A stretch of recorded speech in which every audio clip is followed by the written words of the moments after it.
Already 82 টাকা থেকে তো আমি 120 টাকা দিচ্ছি, এর চেয়ে বড় ইনসেন্টিভ কি আছে? আমি ব্যক্তিগতভাবে মনে করি ইনসেন্টিভ ডাজন্ট ম্যাটার, তুলে দিলেও কিছু আসে যাবে না।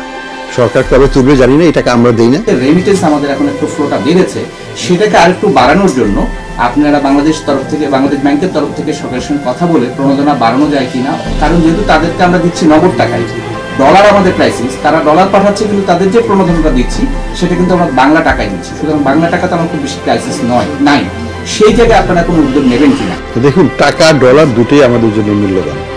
আমরা যদি মনে করি যে বাংলা টাকার কোনো ভ্যালু নাই, তাহলে we are in the wrong thinking, wrong way.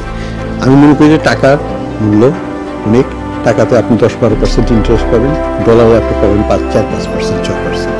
তাহলে টাকার রিটার্ন ভালো, টাকা is a valuable asset, we should appreciate that. না, যে জিনিসটা আমি বলবো সেটা হচ্ছে যে ইনসেন্টিভ দিয়ে ডলার আনা যায় না। Incentive doesn't work. আপনি ইনসেন্টিভ দিবেন, তার কালকে আরো ইনসেন্টিভ দিতে হবে, তারপর আরো ইনসেন্টিভ দিতে হবে। আমি তো অলরেডি 82 টাকা থেকে তো আমি 120 টাকা দিচ্ছি, এর চেয়ে বড় ইনসেন্টিভ কি আছে? 3 টাকা কি বেশি হলো? 120 টাকা, এই 82 টাকা থেকে 120 টাকা, দ্যাটস নট দ্য সলিউশন। আমি ব্যক্তিগতভাবে মনে করি ইনসেন্টিভ ডাজন্ট ম্যাটার, তুলে দিলেও কিছু আসে যাবে না।